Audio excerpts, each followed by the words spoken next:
Okay, now what did,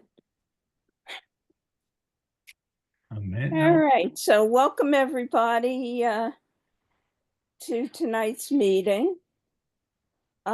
Quickly, so that Roman can get started, our next meeting is February 24th. That'll be in person, hopefully. If it's bad weather, we may change it to Zoom, so everybody should just stay tuned. That competition is minimalism and our normal open category. And I will send out some information on minimalism so that everybody gets a good idea of what we'll be looking for. Uh, Tomorrow night is the NJFCC pictorial, and I'll put up the link in the chat uh, if anybody wants to join in. And then we're going to do probably on March 10th a little review on what images go where for the NJFCC competitions, because this time around with the pictorial, we had a number of images in categories that they shouldn't have been. So I'd like to go through that and clarify things. The other thing that I'm going to put in the chat is the Photorama flyer, because that's coming up the end of March, March 29th. And that's going to be a really nice program with Rick Garrity doing uh, unusual places around New Jersey to go shooting, which should be some inspiration. And then Padma is going to be doing shooting flowers on light boxes. So it'll be a hands-on opportunity. So it should be a really fun day. And that's all that I have right now. And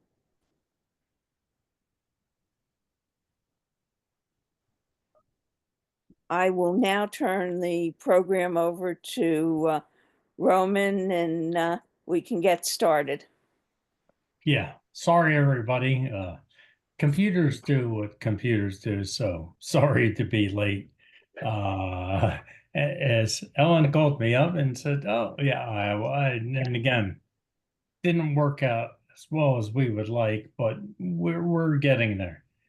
So, some of the backstory. Ellen is the president of the NJFCC, and Photorama is something that I hold dear to my heart. And I have worked with a lot of people. And Rick Garrity is, again, different from me, nature photography, but he's street photography. And Rick is an awesome person. So you really want to go to this event. And it's in person, thankfully. Um, so you get to interact with other people, and Padma with her light box photography. It's awesome. It's also camera club awesome, but it's awesome if you're a photographer. So you really want to check that out. Um,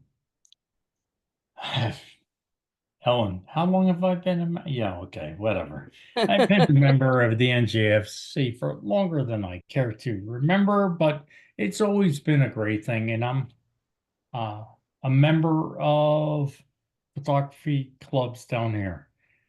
To me, as a 40 plus year photographer in camera clubs, I can't tell you how awesome it is. And Ellen, as president of multiple clubs and federation, yeah, again, it is the best place that you can get education. So I started long time ago, and it's educational. So my programs are educational.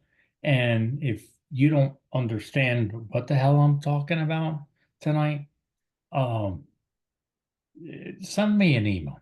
I will answer them. It's not a big deal. Um, but photography has changed as long as I've been in, because we used to call it macro photography, and people are going to say 1-to-1. What the hell does that mean to me? I'm a union carpenter from New Jersey. I don't know what the hell that means. If it's a close up, that's what it means. And photography has changed. And I'm going to talk to you about how it's changed, but also the settings that I use. So I am a Tamron Creative Collaborative Ambassador. Uh, but here's where you can find me on social media. And I tell everybody, if you want to know settings, techniques, join me on my Facebook group, Roman with Roman Photo Tours. I post settings, all the 9 yards. And Instagram, look at my pretty picture, so bottom line, you want to join that. And even down here in Florida, I've been posting bald eagle pictures, and we've been discussing that. So again, take a screenshot, move on, and Ellen will also send it to you. But this is, again, I want to teach you how to do this. So let's get started. I am not the soft, dreamy, macro close-up guy. That's not me. If you want Padma, other people will help you. I want tack sharp, front to back. That's me. That's what I was taught with two mentors from camera naturalist, Balesburg. I'm old enough to do this. I shouldn't say that. So again, that's what I learned, and it's what I like. It's what my style is. So I'm going to tell you how to do it. Screenshot it. This is my cheat sheet.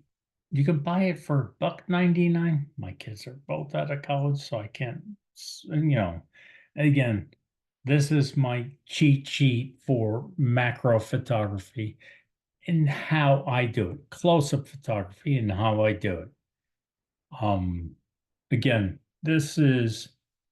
I can roll out of bed. This is what I'm going to set my camera on. So do the screenshot. You've got it. There's one thing. So I've moved down to Southwest Florida, North Fort Myers, and 37 degrees. We hit that this year. That's rare. So again, I'm shooting macro, water lilies, whatever close-up photography in December, January, February, in flip-flops, sandals. We can't do that in Jersey. But I am going to tell you what you can do in New Jersey, being a Jersey boy, because I don't care if there's snow outside. You can buy flowers in New Jersey 365 days of the year. That's the beauty, the accessibility of macro photography. So here you go. This is the point. It was snowing. I was still in New Jersey. This is on my deck table. There was a couple inches of snow. I walked into the supermarket. There's tulips for sale. Okay. Reality is here, I can't buy the snow in Florida. I can buy the tulips. But again, that's macro close-up photography is 365 days out of the year. And what that tells me, and what I want to tell you, is that keeps your skills sharp. You're not saying, oh, where's the control of this? Where's the By doing it 365 days out of the year, no matter where you live, you're keeping your skills sharp. Gerbera daisies. I can find them down here in Florida, found them in New Jersey. One of my wife's favorite flowers. I took this one outside, so I'm going to teach you how to do it inside, outside, doesn't matter where you are. But I want tack sharp. Bloodroot. It's a flower native to New Jersey. For those of you in the Morristown area, I'm gonna try to remember the park that's there. Again, these are things that you can do. And for the record, I'm going to tell you, every picture you're going to see from now until the end of the program, they were all flashed. And I'm going to tell you that the ones that weren't flashed, I don't think I have any in here, but we'll talk about it and why I do that. And for anybody that's photographed hummingbirds raising the wings, you're going to understand my principle. I've adapted hummingbird photography to handheld macro photography, close-up photography. I did these in New Jersey. I had a very good friend. He is, I think, or was a member of Cranford-Millburn. David Williams, who owned Williams Nursery. And I was on speed dial with him. I've got violets. I've got, and he'd call me up and think about it. This is the winter. You can go and buy flowers any time of year, any place that you are, and photograph them. So you're keeping your skills sharp. Unlike, listen, I'm a wildlife photographer. I'm here in Florida. Great. Bird, wildlife. I don't have to go to again, most of you are going to hang pictures on the wall of flowers or anything else like that. But you don't have to spend $1 billion to do that. This is a Home Depot orchid. I'm not lying to you. Bought this one in December. I was still in New Jersey. Okay. Here, hon. I'm not getting it. I bought you an orchid. Yeah, right. And I photographed it for 2 days. And again, this is a December orchid in Home Depot. I could photograph these guys pretty much year round in Florida now. December, New Jersey orchid. No excuses. Buy them and photograph. So can I use different lenses? I grew up as a stone cold macro guy, 90 millimeter Tamron, 180 millimeter.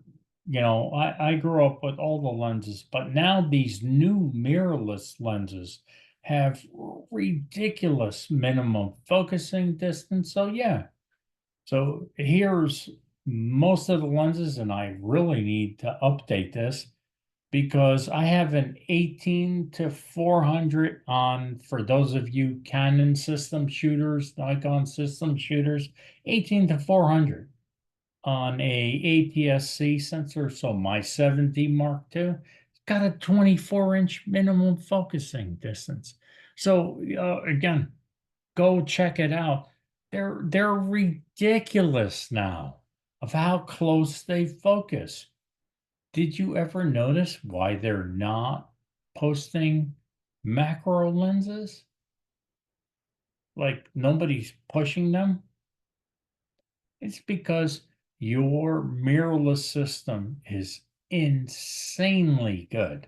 And I'm using my 150 to 500 for the Sony, 100 to 400 on the 7D Mark. Again, look it up.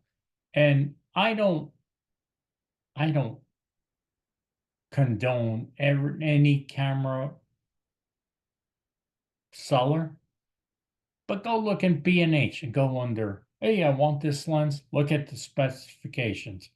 Oh my God, they're freaking awesome. So just saying, and again, dirty secret number one for a macro close-up photographer. Most of us do it indoors. So again, the blue poppy, you can go to Longwood Gardens, number 1, 2, 3, 4, 5, 6 on my list of awesome gardens. But the reality is, you can go to your nursery and buy these things and then photograph. But this was done indoors, and I'll tell you the difference between indoors, outdoors, and both. Most of you are not going to hang bugs on your wall, but I love photographing them, and that's why I love close-up photography, macro photography, to photograph insects. Costa Rica, Ecuador, they're beautiful. Again, this guy, herpetologist, caught this one in Ecuador, put it on. This is a 100 to 400 millimeter shot. But again, you're probably not going to hang this, but as a camera club brat that I grew up with, yeah, this is going to do very well in camera club competition. Longwood Gardens. I am blessed that I am now in Southwest Florida. I'm a member of the Napo Botanical Gardens. I'm shooting water lilies in my flip-flops in December, January, February, March, and you get the idea. Let So, me interrupt you for 1 second. sure. Longwood Gardens, the water lilies will reopen May or June after the 3-year closure. So for me, Ellen, and I tell everybody down in Florida, I say, of all the gardens that I've ever visited, and I visited a lot of them, Longwood Gardens is number 1, 2, 3, 4, 5, 10. Because the variety, the tulips that are coming up for you guys in May, the tulip fields.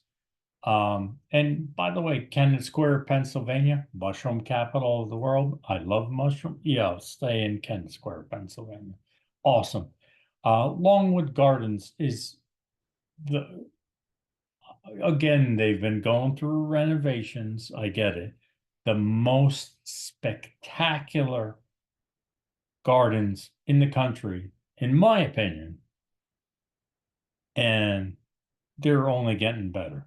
And if you can go there for the fireworks or whatever, you definitely worth the trip. Longwood Gardens, number 1 on my garden list. Naples Botanical Gardens, tiny, but packs a lot of punch. So if you come down to Florida, go for it. But Ellen, I agree with you. Longwood Gardens, oh my God, you have to go there.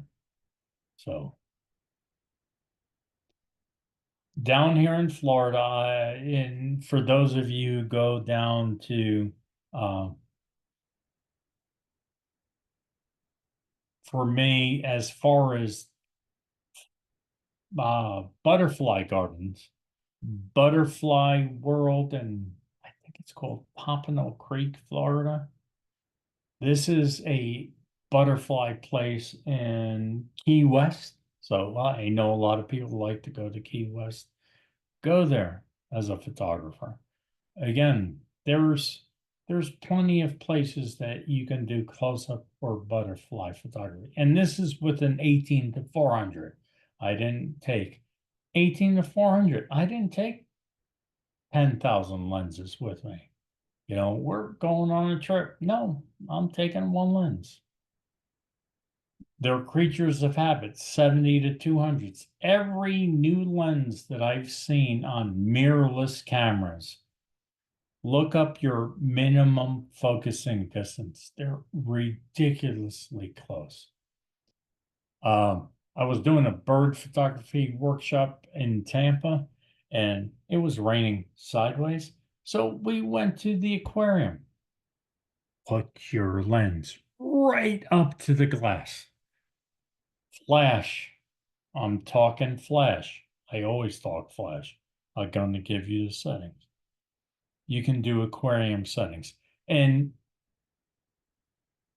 again, if your flash is right here where my face is, you're going to get all the schmutz, floaties in there.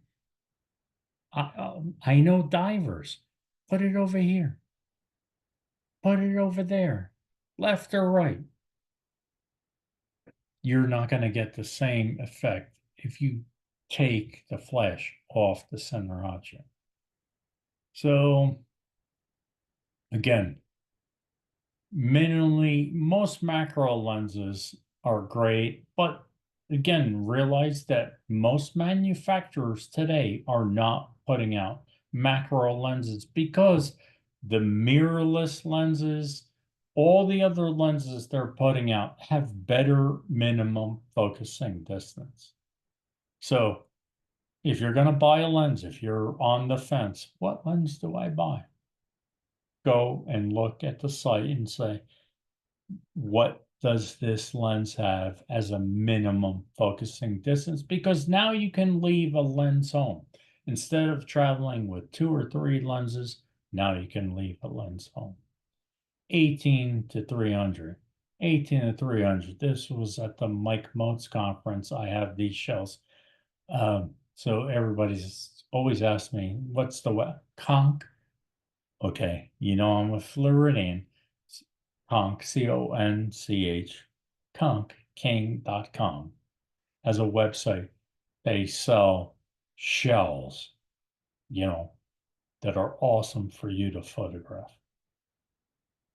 Again, this is Longwood Gardens, not Longwood Gardens, here in, Naples Botanical Gardens, Sunlight, whatever. But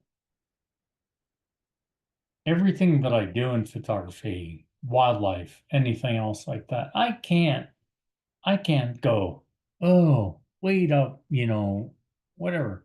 With macro close-up photography, I can work the subject. And I can tell you that anybody who knows me, it's gonna take me a half hour. My wife loves Gerbera daisies. So okay, straight on, sunlit, no flash, backside, right side, left side with a leaf. How did I get the leaf there? This was still in the pot from David Williams and William Nursery. I scotch taped, yeah. And I'm trying to give you guys the idea that you don't have to think that this is crazy equipment. I scotch taped the leaf in the thing, and once I scotch tape it there, I put it in my window, and okay, it was overcast the next day. All right, there you go. So don't think you need to have all the best and latest gear, but I'm taking the picture of this flower because it's beautiful. We know it's beautiful. We need to work the subject. Depth of field. All right. I'm going to say this out loud. I am not a guy of soft focus. Susan Candelario, everybody else who knows me, Ellen, who am I? F-22, right? There is no question I want tack sharp front to back. That's me. That's what I want. And part of the things that I tell people is if I can teach you how to get it tack sharp, then you can go wherever the heck you want with that. But most people have a problem with tack sharp from front to back. And oh, by the way, this is also a cool thing for camera clubs because that's generally what you're going to win with. And again, There is an app for this to show you how much depth of field you have. You can see how old I am, I'm giving you slides, but there's an app for that. And this is a Costa Rica poison dart frog. And you can see, even though I'm at F22, because I'm close to him, I'm having depth of field fall off, which I'm okay with. It worked here. So not a big deal, but this is at F22. So you can imagine what would happen at F8 or otherwise. So again, Susan calls me F22. Yeah. Nick calls me F22. Yeah, okay. I'm F22. I want a chart, but you need to know where to focus in. So it's not where your camera tells you. It's 1/3 of the way in, because then everything in front of you is going to be focused, everything in back of you. So I guess nobody realized this. I take 1,000 pictures of the same frog or whatever. Okay, 1,000 might be an overstatement, but a couple of, because I'm making sure that my focus point was where I needed it to be. So I don't want you to think, oh my God, I took one picture, click. Yeah, no.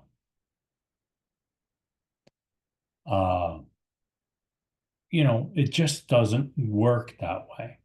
Click, click, click, check my focus, check my close. And new digital cameras have body detection, eye detection, all this other stuff, and expanded focus points. Yeah, use all of them, because there's no way I clicked. Yeah, I nailed it, nailed it, nailed it. Don't let anybody tell you that. Doesn't happen. So again, depth of field parallel to my camera body. I don't care if you're digital or film, they're pretty much parallel to the back of my camera. So the antennas are going out of the zip code, even out of F22.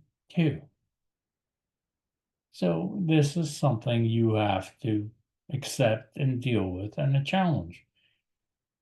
This is F22. They're parallel to the camera. Background was far enough away, but it still worked. So again, before I even post this, it's outdated, because all the new cameras that are coming out, and especially the mirrorless cameras and mirrorless lenses, it's ridiculous how good they are on focus and how close you can focus. So, again, I'm 18 to 300, a couple of feet away, and which again, in the old days, a couple of feet away, you better have a macro lens. Not anymore. So the moral of this story is, don't get closer. Getting closer is not your friend. And I can even say this for bird photography. But dofmaster.com, you can put in your camera body, your lens, and they will tell you how close you can get to your subject at what f-stop, and you'll know what's sharp. Remember, macro close-up photography, usually you're photographing subjects that are this big. Use that website. It'll help you understand what you can do and how close you can get. Again, this is one of Dave Williams' things. We're holding up a black jacket behind it at F22. Notice one thing. I'm looking all the pistils and the stamens. I'm making sure that none of them are touching the stem. I'm making sure all the flower buds are separated. They're not doing this. That's the beauty of close-up and macro photography. You have the opportunity to do that, especially at home. Take your time, rotate, rotate, rotate, change angles. I can't do that in wildlife photography. I can't do that in bird photography. Close-up photography, oh, heck yeah, I can. Rainy days, overcast, bright overcast you're gonna understand my whole flash technique shortly. But again, if you've ever been out there on a sunny day, the contrast, the shadows are gonna be huge. So again, look at the difference when I turn my hand. Oh, that's nicely lit. But then when I start turning it, harsh shadows. That's something I see automatically. And that is the big difference on how you control the light. Costa Rican, a herpetologist caught this guy. So again, this is a setup and he released it after a while. But again, you're looking at controlling the light and the flash. I used my twin flashes on this image, so I had to get rid of one catch light in the eye. Okay, you guys know how to do that. I don't need to tell you how to do that. So parallel to the plane, this is flat on the light table. I teach this at all the conferences. I think this is what Padma's going to teach you guys to do on some of the high key look, which I actually really love. But again, if you're parallel to the plane at F22, this is F22, you can see that right antennas going off and going a little soft, which is acceptable, but they're parallel to my camera. So I bought this orchid in a Home Depot.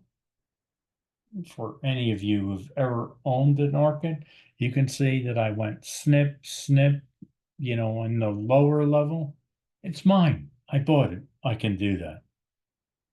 Don't do it in the field, but you can buy these things in December at Home Depot. This is a Home Depot art.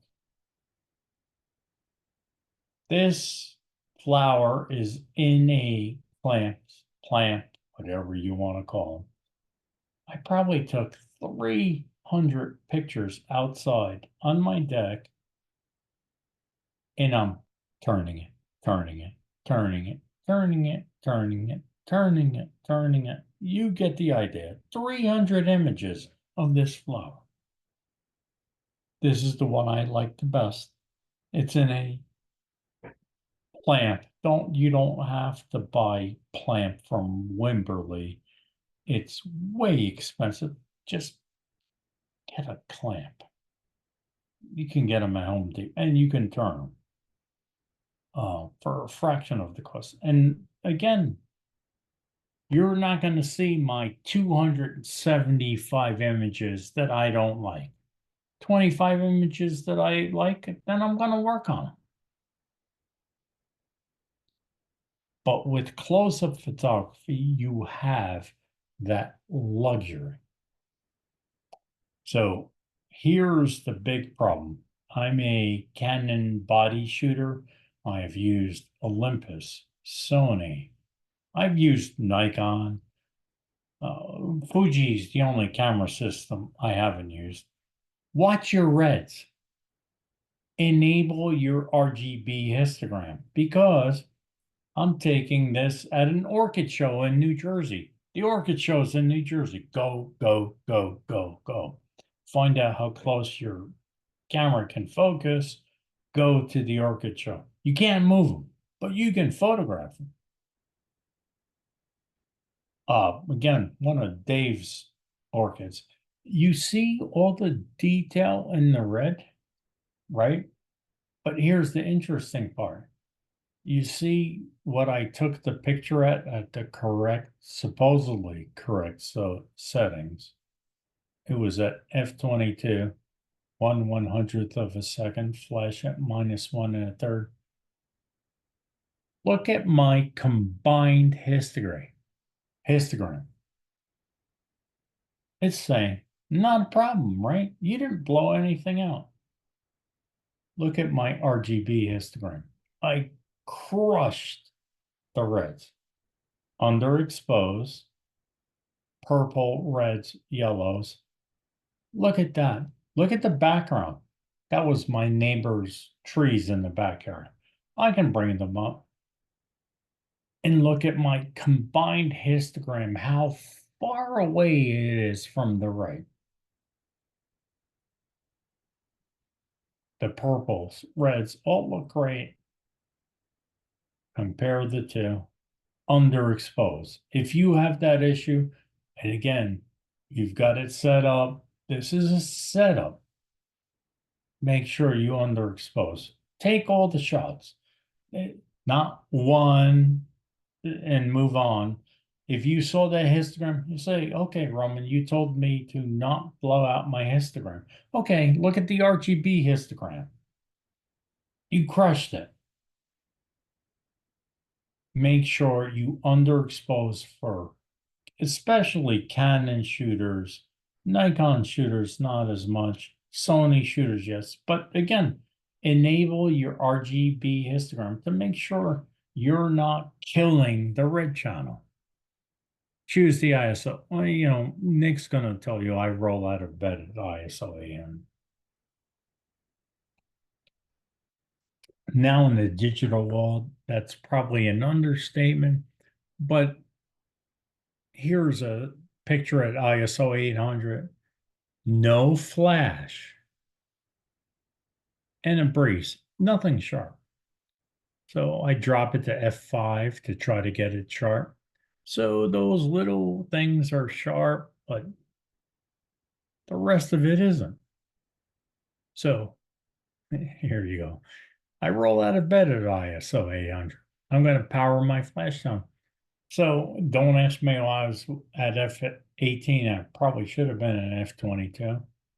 So the same ISO 800, I'm powering my flash down. It's all sharp in the center where I need it to be.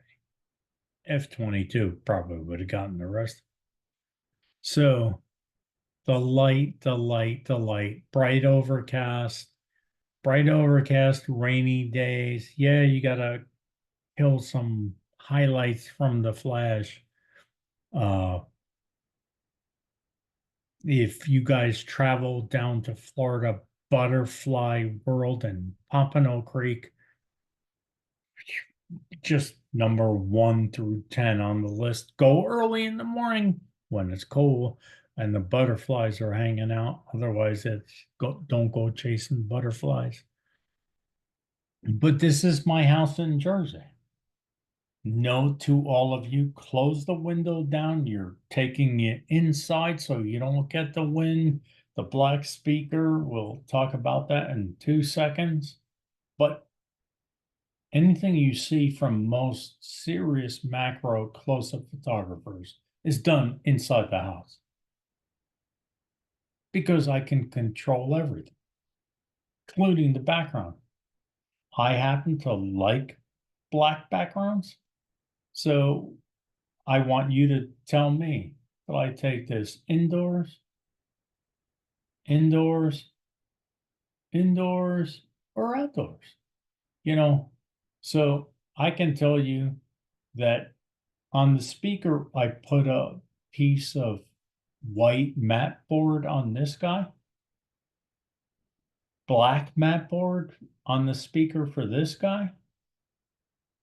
And I took a picture of the tree in my backyard, printed it on matte paper.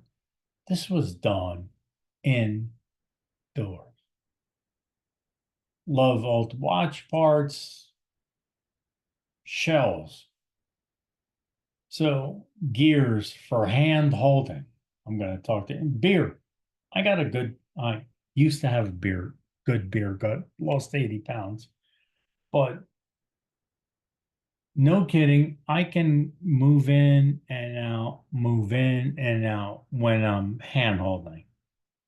So diffusers, they sell a 5-in-1 reflector and diffusers. The number one thing I'm going to tell you is if you're doing macro/close-up photography, friends are your great. You know, you want to go because we can block the harsh light. We can use reflectors and diffusers, extension tubes, clamps, mom hung clothes by clothespins. Well, guess what?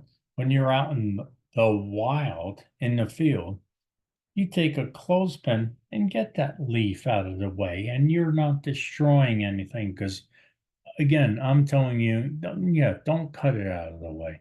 But a clothespin, it's not going to do anything. Soft makeup brush, yeah, look at me.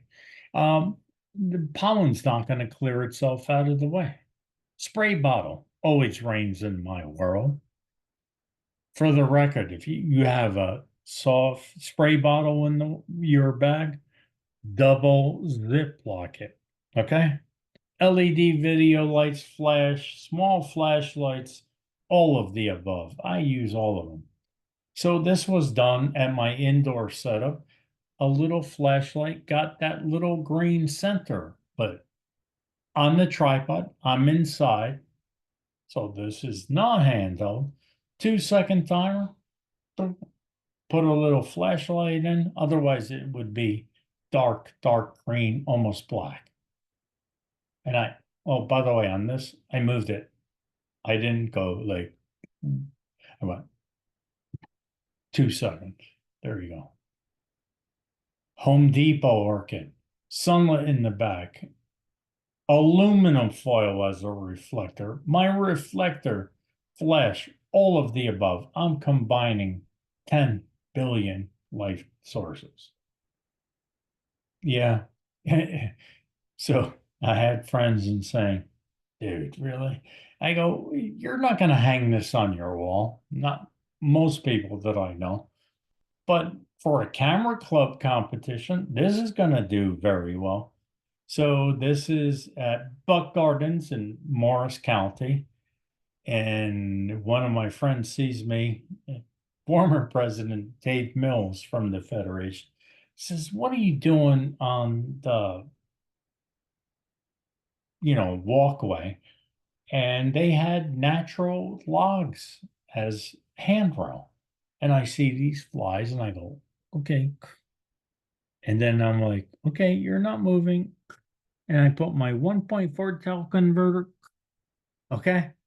That's basically what I did with this shot. And again, you're not hanging this on the wall, but I can tell you for the NJFCC competition, nature competition, any competitions, this is probably going to do very well because nobody's ever seen it. By the way, the smaller guy is the male. So I love the twin flash units. For the record, I don't care what system you use right now. Get a off-brand because the Canon twin lights, the Nikon twin lights, and they're ridiculously expensive. You don't need them. You can buy an off-brand. I use Godox a lot. Look it up, Google it. Ring lights, twin flash, all of them. Everyone is now slave capable. Get yourself a cord too, by the way, to take it off the hot shoe because Longwood Gardens dyes the water black, which you don't need it. Naples County, again, places that dye the water black, you won't need it. But think about it. If your flash is straight on, you're going to have a problem. But hummingbirds, I call it macro photography, hummingbird principle. I'm hand holding. Flash powered down is like flash, freezes the motion, just like it freezes a hummingbird. Zero power flashes, flash. You'll get ghosting. I hope that makes sense. If you don't get it, send me an email. We can talk about it. Susan Candelario. Again, water drops. This is 1/100th of a second. It's the flash powered down that is freezing this motion. So what flash? A speed light, the big light that you have, that's easily reaching 50 feet. But the good news is you can use it for close-up photography because you can power it down to -3. Most of the time, that's not enough. But you can put, I'm Mr. Cheapo, the diffuser on, and I recommend not a Bounty, a Kleenex, because put a rubber band on, it diffuses the light. It's that powerful. Twin lights. Pick a manufacturer. Yeah, ring lights. Pick a manufacturer. They're all awesome. But I can even use my pop-up flash. Shiny leaves and shiny flowers are not your friend. And not every manufacturer is created equal. This is Buck Gardens. I was with my kids laying on the ground. Yeah, I had to clean up the highlights near the nose, bridge of the nose. If I didn't have the flash, sunlit from the other side of a tulip, I peeled the petals down. How? Flat Scotch tape, and then the flash lit the other side. What's the problem with some of the flashes? A pop-up flash, if you have a very short lens, the lens or the lens hood's going to cast a shadow. So throw out your lens hood, by the way, on any lens you own. Pop-up flash works great, can get in there. Flash doesn't have to take a straight line. Bounce it. Bounce it. Speed of light. You'll light it. That's what I did here. Rogue flash benders. There's 1,000 flash benders, Black plexiglass. I bought these flowers. I spent more time. I got the black plexiglass 2 foot by 2 foot at Home Depot. Made it like this on a couple of books. Okay, let me go with, yeah, there we go. Raise it up. Backed up with my 7D Mark II pop-up flash, hit it at -1 1/3. That's the result. And why is it the background, the black plexiglass, this color? I have when I was in Jersey, it was a gray poupon colored wall that got darker and it reflected it. So make sure you don't have a light right overhead, but you can buy the black plexiglass. Oh, by the way, don't use Windex on black plexiglass. It'll melt it. Use your computer screen cleaner to clean it. Yeah, trust me. That's one of the asterisks for black plexiglass. Again, this background is 10 feet away from me. My sister-in-law's house in Miami. They're selling lady slippers off the side of the road. Keep the background further away. But this is flashed, overcast light. That's the beauty of backing up. So the more you can back up, the more it's going to hit you. So most of you know Phil Echo. We're at a aquarium in Tampa, and it's raining outside. We're photographing birds, and the biggest problem, this is when Finding Nemo just came out, and every kid that came, oh, mommy, mommy, they're not letting us photograph Nemo. So I got the shot, but it's two flashes at a 45-degree angle, not straight up. So if you're shooting straight on, you're going to get the shadow straight on. Look at this. This is Nemo shot. You know, it's away. So again, flash, freezes, motion, reflector, diffuser, Nikon and Canon slaved can work that way. Most people are not going to put the spider on their wall. And there's my twin flash unit that I bought probably about almost 20 years ago and still works. Much cheaper if you get the off brands. It's awesome, especially if you want to do little stuff. Uh, Highly recommend it. But again, any flash will work. Any flash will work in this. And again, it's macro. What's the rush?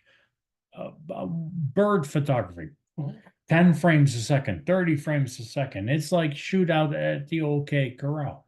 But with macro photography, we can be patient. Mom's irises, she grew these irises. I grew up with them. I went to her house and I said, okay, there's a white sky. And I had it in a clamp and I rotated, and I was playing with my flash because I happen to like the high key look. If it's not your cup of tea, you can change it. To me, this is almost like a pastel painting. Same thing. This is on one of my old light tables. Yeah, I shot slides, so I had a light table. I was actually with Nick Palmieri, who most of you know. We were at his place in Linden, and I dropped one of the daisies on there, and I'm like, oh, that's cool. And then I'm like, okay, let's drop the sunflower in there that I bought. Obviously, Pura didn't get any flowers that day. And then I used a flashlight to light that dark brown center because we were on a tripod. We were inside. We were on a light table. We were on a tripod. We had that opportunity. So again, I teach. I have light tables when I teach macro photography for other lenses, flowers. The sky's the limit with macro photography because close-up photography because you don't have to rush. Seltzer in a dollar store plate with an American flag on my light table. That's what this is. Again, black plexiglass. Again, this is from Nick's house. You don't see, but there's a flashlight right above this flower. And again, we're inside his office when he was in London. And I thought I was going to get busted for this one. I bought her the daisies, the gerberas, and all the flowers. I beheaded all of them on, and I put them into a cookie cooling tray that everybody else, with the 1/4 inch holes, put them all in there, put some greenery around, stood on my deck of my pool, shot down. So she was not happy of me beheading all these, but she got the print of this. So again, you can save yourself. I set water on fire. This is me and Susan. Susan will always tell you that I'm the craziest guy she knows. Brother from another. She's like, pastel colors, cool, cool. I'm like, I want to set water on fire. She's like, you're out of your mind. So Tim from Tool Time, I'm like, oh yeah. So I walk in with gasoline, couple of other things, and her husband, Anthony, kicks me out of the house as soon as I walk in. Says, give me all that. So I figured out that, when you're doing water drop photography, your flashes are fired at the background. So the background that you got from me of the aurora, if I printed up the aurora on matte paper and fired the flashes against this, you would have the reflection of the aurora in the image. So I spent hour plus photographing my fireplace with the flames erupting, throwing in pieces of paper. I set water on fire, but for me, it's more like hot rod fire flames. Backgrounds. Again, this is in your control, but this is out in the field. Okay, backgrounds are bad, light's bad. I can control the light, diffuse the light. Check. Yes, today I can fix all those background flaws. 2 seconds. My least favorite place is behind the computer. So, okay, what can I do? My mentor, Ben Venezio, some of you, yeah, most of you probably haven't heard of. He taught me, he used to travel around with what I call really fake backgrounds or a piece of bark. I looked around, found the piece of bark. There you go. Close-up photography, you have control 100%. So never forget that. This is Longwood Gardens. I walked through the whole orchid gardens looking for a place or an orchid that I have a good background. I'm not taking the picture. I'm not wasting my time when it's a bad background. Water lily, same thing. This one happens to be at Longwood Gardens.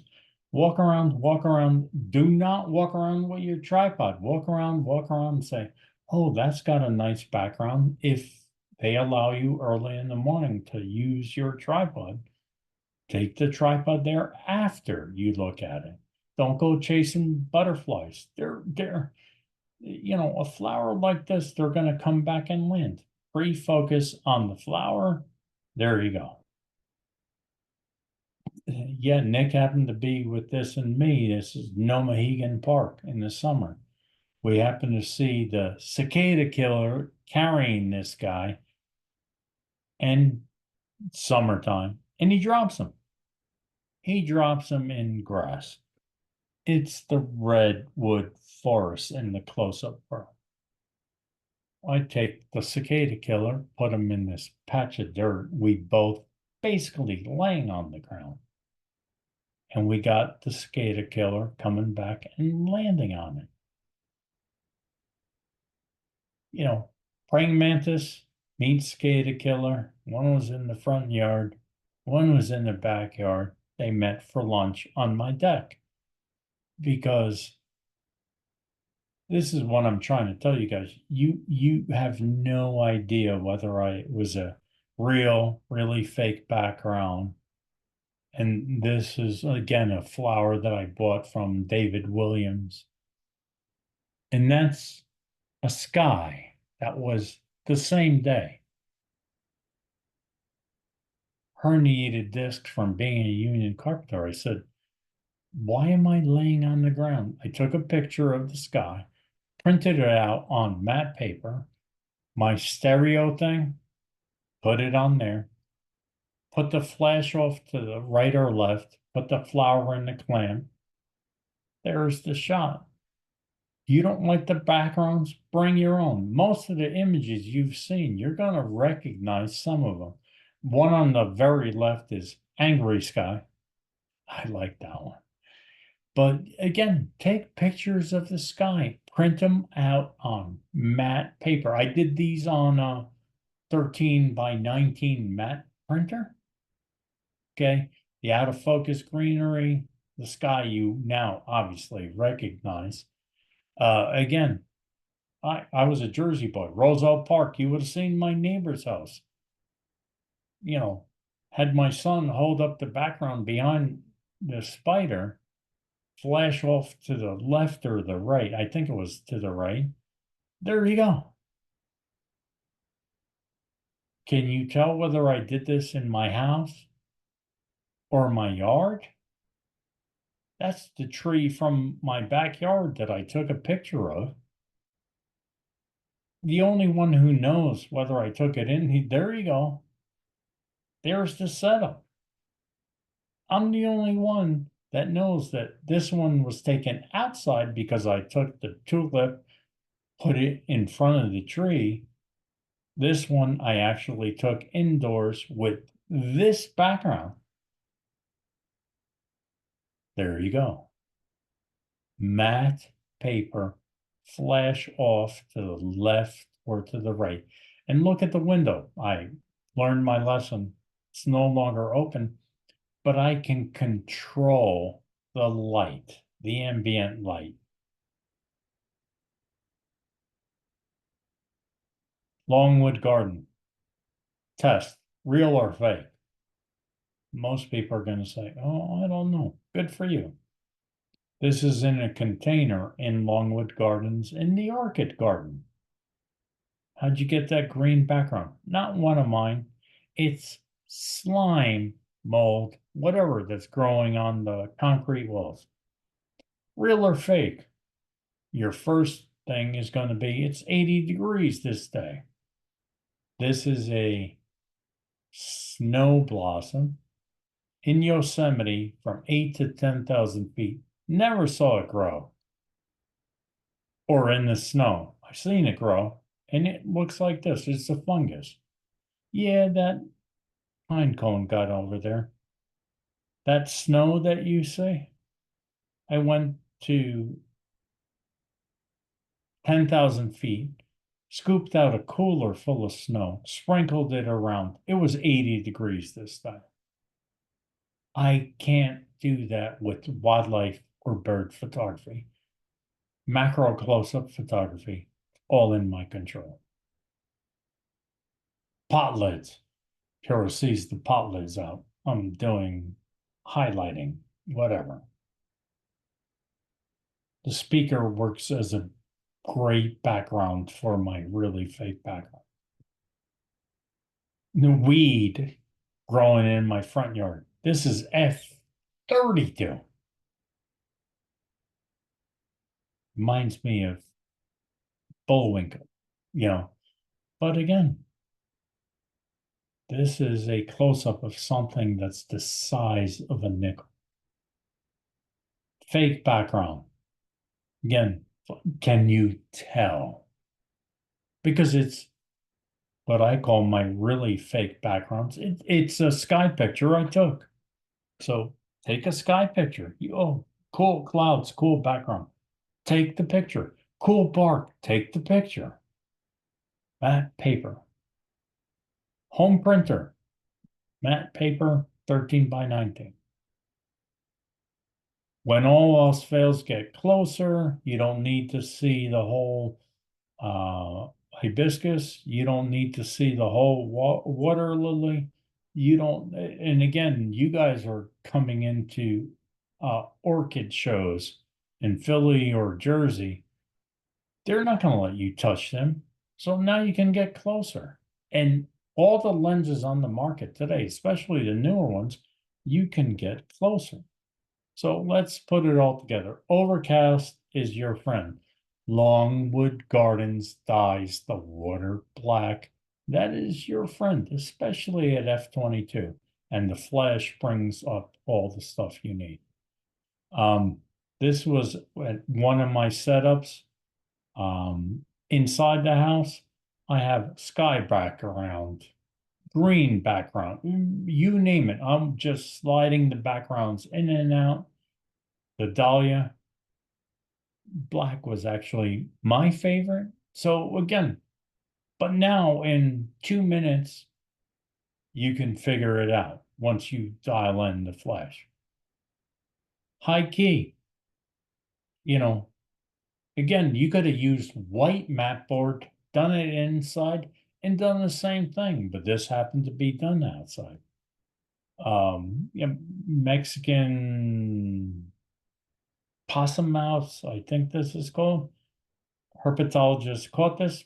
Again, this is a 100 to 400 lens, so don't think you need to have a macro lens, especially with the digital aspect. They're getting better and better. Fun through chemistry. Talk to Susan.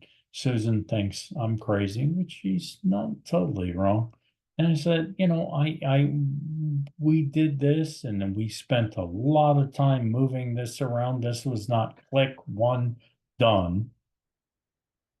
So again, but it's possible. Gels on the flesh, colored gels, this was not one and done. Get closer. I spent more time cleaning the bright orange yellow pollen off of the flower with the brush than I actually did taking the picture. Sunlight, okay. Flash, underexposed, change everything. It's still possible. Close-up photography. And remember, the water lilies aren't usually as close to you as, again, you're doing the close-up stuff. And this is my favorite photo in this because Susan and I were doing this with a couple of other people. I've never met a group of people that are more hard on themselves than photographers. I want you to change your name, change your philosophy. You're scientist. It's an experiment. You don't get it. I didn't do this on purpose. This was a total accident. My camera was on the tripod. We were doing this. Somebody bumped the table. And the machine went off twice, and this is what showed up. And when everybody saw this, we tried to recreate it probably 2,000 times, and we burnt out Susan's system. This was a total accident, 150% accident. Why are you so hard on yourself? It didn't work. Look at it. Beauty of digital. What did I do wrong? So every picture beyond this one, luck. Everyone after that, what did I do wrong? Bump the table. Note to self, don't bump the table. Don't do that. Digital photography has given you the feedback tool that you need to say, oh, what did I do wrong? What did I do right? But don't be so hard on yourself. And again, don't think that I take every picture that you've seen one and done. Doesn't work that way. Hasn't worked that way for 40 plus years that I've been doing this. Doesn't work that way. So don't beat yourself up. This was a home run accident. We've never recreated it. Don't beat yourself up. And this one is my favorite one and one I'm ending on. I call this Gerbera fire. I've sold this. I've given this as charity events and everything else like that. And the funniest story is that some state trooper at a charity event bought it for his wife. Yeah, okay. Good luck. She came up to me after he won it and said, yeah, no. He goes, I bought it for my wife. And she comes up to me after and says, no. And he's about that much taller than me, you know? And it was funny. Big dude. And again, doesn't matter. He loved it. So I'm asking you, how do you think I did this image? Do you think it's sunlit from, sometimes I called it sunlit Gerbera just to mess with people. Do you know how I did the picture? Unless I tell you how I did the picture, do you know how I did it? So the whole sunlit Gerbera that I put out on the auctions, this was done 9 o'clock at night on my dining room table. So Nick, Susan, and everybody else that's ever seen it says, you're lying to us, Roman. I go, no, I'm not lying to you. I go, 9 o'clock at night. And you told us that you put a big flashlight behind it. Big. And you did this. I go, okay. Yeah. What's your point? So it's not sunlit, Gerber. And I go, really? And they're like, yeah, no, you're lying to everybody. I go, no, I'm not. And they're like, what do you mean? I walk into my office, take the black Sharpie, and I write SUN on my flashlight. Big ass flashlight, by the way. And then, of course, they look at me and go, oh, man, did I lie to you? I named my flashlight Sunlight. Who knows? Who cares? For those of you who are listening, you're looking to sell the images, whatever. You don't care. The buying public doesn't care how I did this. That state trooper didn't care. Yeah, he bought it for his wife. I knew better. He didn't care. They looked at the image. They wanted it. So you have to decide for yourself, what do you care about? And other than that, I'm just telling you how to do it. So on that, I'm ending it, and I guess we can go for questions, right, Ellen? Unless everybody's asleep. Sure.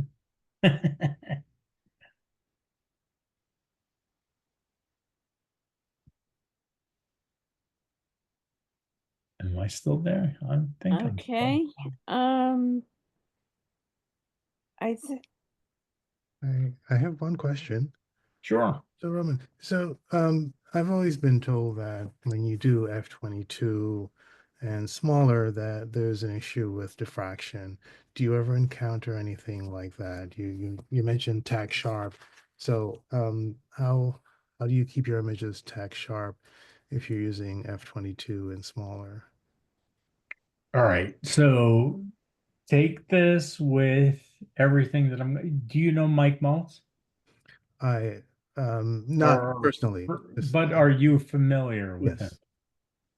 So Mike Maltz and I are very good friends. He does not use Flash, which I'm like, Mike, come on. But he's an F-22 guy as well. Okay. So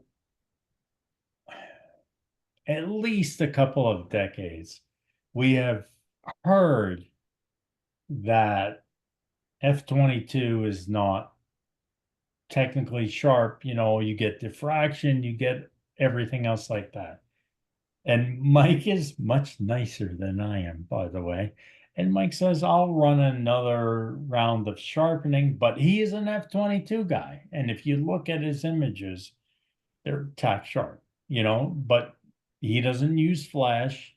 So he and I are different in that thing. And because I tell people, I said, and I've talked to him because I've done his conference and everything else, and we've joked about it. And I said, show me diffraction and tell me what it looks like. So when you look at my images, and if maybe way back when you were looking at these at 500%, you can show it to me. But I'm not that guy. I'm not the 500% under the microscope guy. I'm like, I'm going to put it on my wall. And if you can't see diffraction at a 36-inch print, um, I, I, I don't care. I'm not saying it doesn't exist. It used to be worse with the older lenses. Mhm. Now, yeah, no. I'm going with a no. You can't show me. You can't, unless you ask me for my original and you're going to blow it up to 500%, you're not going to be able to show me. Not at all. But what am I going to be able to show you? And this is something that you can look up online. How much depth of field do you have at f8? Because it was always in the old school. I'm not saying you're old, I'm old too. But I'm saying f8 and be there. That was always the thing, right? We all know that. Okay. How much depth of field do you have at f8 within 12 inches? Not enough. You're in trouble. Okay. You know that. So here's the interesting part about that. With the mirrorless cameras today and their minimum focusing distance, we might be able to get to f8. And again, I'm still f22. You know, I'm probably not going to go away from that in my lifetime. But I think the technology is catching up to that aspect. So again, we're digital, right? We're digital now. We're not doing film. All right. So you're shooting a flower in your house. Shoot it at f8, f11, f16, f22. You do the comparison because it costs you nothing now, right? That's I'm not against you doing an f8 image. If I'm shooting 20 feet away, I could probably do f8, no problem, because we know the depth of field is there. But if I can shoot at f22 and it makes no difference. Mhm. Yeah. And it makes my water go black. And at f8, it's picking up the sky, the background, and everything else like that. So a lot of that comes into play, but what's the big deal of you testing your gear now in the digital world? You shouldn't have a problem. You should actually do all of that. You should shoot the same, some people are pissed off. You should photograph the same image, f8, f11, Mhm. f16, f22, and go to f32. Me and Mike are not prone to not going there. And check what you see. Another question. I recently acquired it's a Nissi screw-on, uh, and it seems, yes, it gives you the magnification, but it's even f16 doesn't really cut it. So how do you deal with something like that? Do you do focus stacking? Well, I have, and I know a lot of Olympus people that have that built into the camera system. Yeah, no, me, I'm f22. Okay. It's going to be sharp. You know, if you look at your depth of field that you can find now online, and if I'm shooting at 400 millimeter, 500 millimeter, 600 millimeter, so I have the Sony, I've delved into the Sony system. I'm not promoting them per se as a camera store, but look, they've got the best. Look at the specs on B&H. Minimum focusing distance on any lens that you want to look at. The new mirrorless system is ridiculous on the minimum focusing distance. My 18-400, which was for my APS-C Canon system, was 18 inches. 18 inches at 400 millimeter. Are you kidding me? I don't think my 150, 180, 100 millimeter macro, they were close, but 400 millimeter, that means I can be back in another zip code and take the picture. So again, it's how close am I to my subject and all the other good stuff. So the only way to do that, and again, digital, try your camera. You're shooting a ladybug, okay. Test your lens. You got nothing to lose. You're not paying for film like we used to. Okay. So for me, it's the wild west of photography right now. And to me, if you notice that most manufacturers, all the manufacturers across the board, are not putting out macro lenses per se, true macro lenses, that's got to tell you something, because it's not as important as it used to be.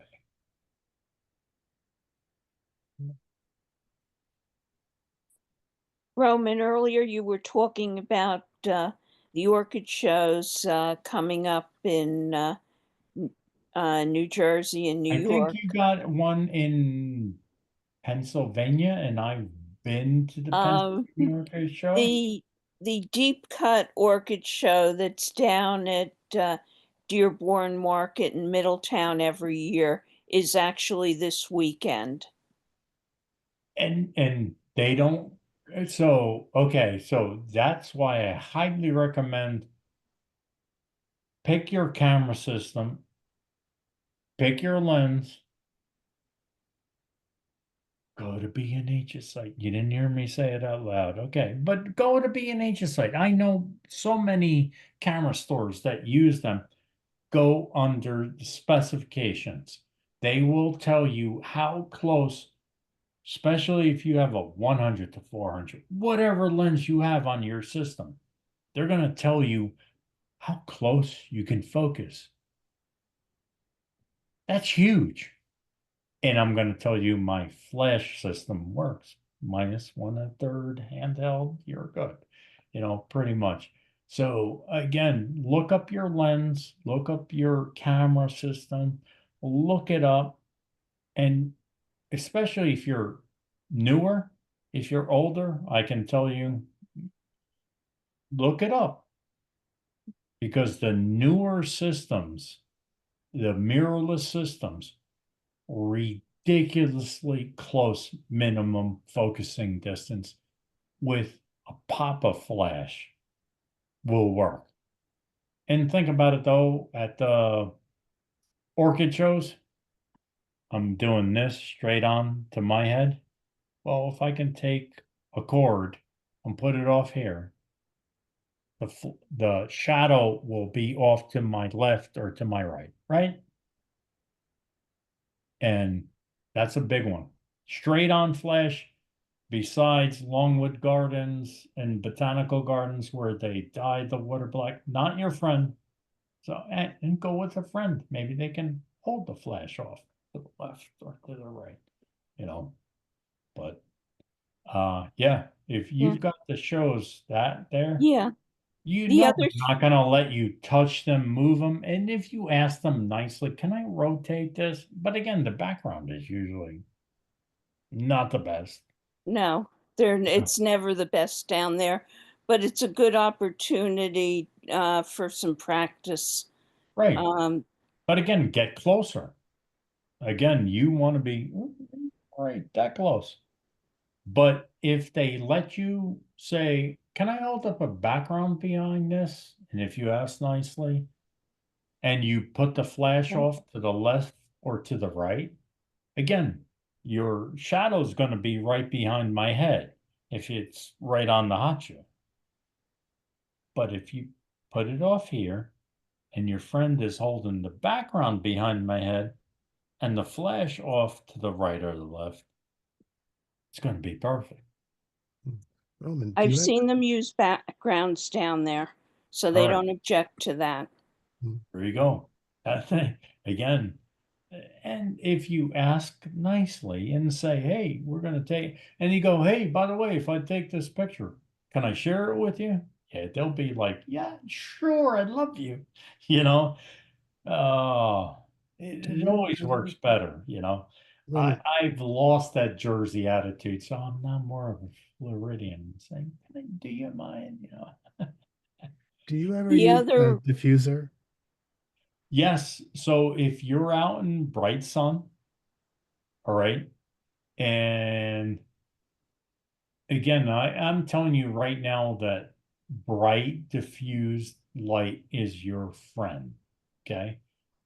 So you're traveling with a friend, your wife, group of you going out. If you can hold the diffuser up and take that harsh light off, my minus 1 1/3 f22 1/100th of a second, it's like go to sleep, take the shot, talk to me, but diffuse it and diffuse the background as well. So again, somebody can hold it, bigger diffuser, the better. It's money. Trust me. What about on your flash? Do you ever use like a Pope shield or whatever? Yeah, so I'm cheap. Hey, hey, So if I'm using a speed light, so the biggest flash that you have, most powerful flash that you can have, good news is I'm usually minus 1 1/3. A speed light, even if you're at Longwood Gardens or whatever, it's going to be -2, -3, and it might be too strong because it can reach. I'm not going to tell you about the number or whatever. It can reach further than your little pop-up. Okay. We'll just go with that. I use a Kleenex. Yeah, I'm not lying to you. I'll put up the pop-up the diffuser that's on the flash. Usually none. If I get to -3, I know I'm in trouble. So I have a, why do I choose a Kleenex? Not a bounty. I'm not paid by either one, by the way, for the record. But a Kleenex has a no texture to it.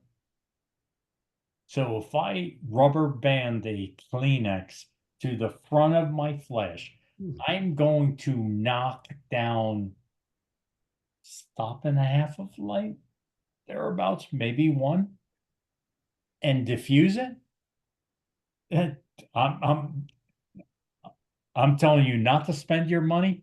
Put a Kleenex in there and a rubber band, put it on your speed light. Trust me, it works. And you know, not every manufacturer's happy with me telling you that. You know, I don't care. I don't want you to spend money on all the other stuff that you have to. A Kleenex and a rubber band. Jesus, we're good. We are awesome. Try it. You know, Yeah, thank you. and It's great. the Kleenex, because it does, and so a Bounty has the little texture to it. Kleenex has none. It's smooth. It's awesome. All right. Excellent. You'll find a Kleenex and a rubber band in my bag. Yeah. Thank I'll you. have to try it this weekend. Yeah, I'm telling you, Ellen, it's awesome. And it's put it on your pop-up flash. If your pop-up flash is closed, just drop the Kleenex on it and rubber band it. I'm telling you, it works great. And it's what, free? Semi-free. The other orchid show that I think it starts either this weekend or next week is at the New York Botanical Garden, their orchid show. Same thing. And They're not going to allow you the tripods. They're not going to allow you. So flash, F22, diffuse the light, take the flash off if you're going with somebody to the left or the right. Because again, if it's straight at you, I'm going to cast a shadow behind me. And we're talking macro. If I take it to the left or to the right, the shadow's going to be out of my picture. Okay? And you're going to get what you need. And then you just power the flash up or down. Most of the time, down. And again, I can't stress enough, if your flash is at 0, I would power my ISO up, because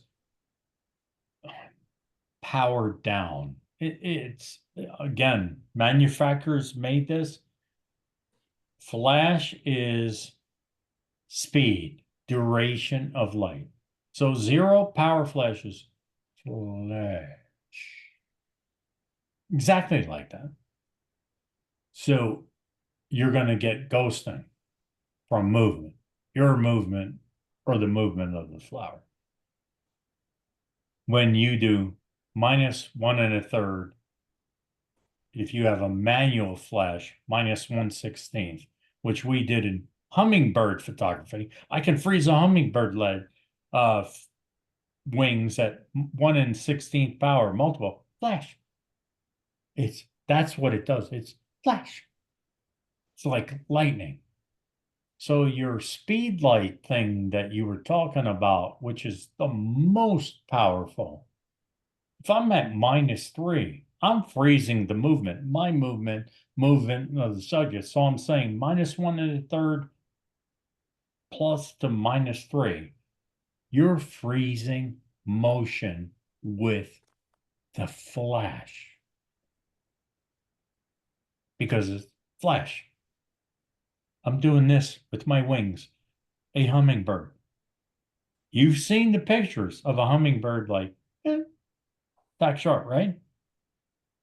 Flash power down. I've adapted that philosophy to close-up photography.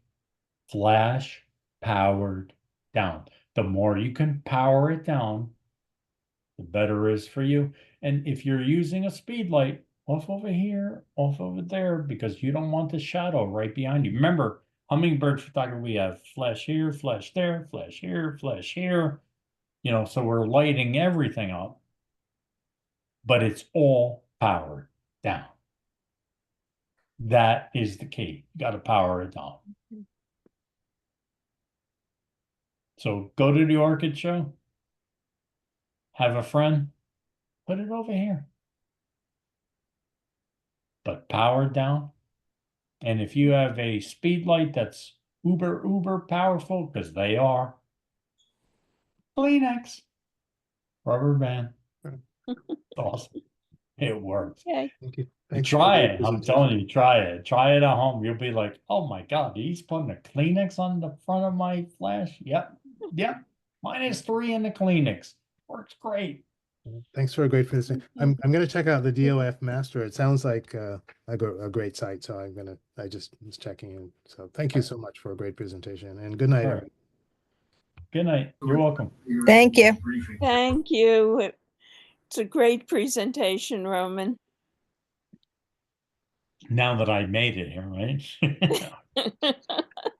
You should have probably called me a little earlier, because I was like, nah, I know I'm forgetting something, but sorry, Ellen, but thank you, everybody. And No problem. all right. Thank you. Good night. Good night.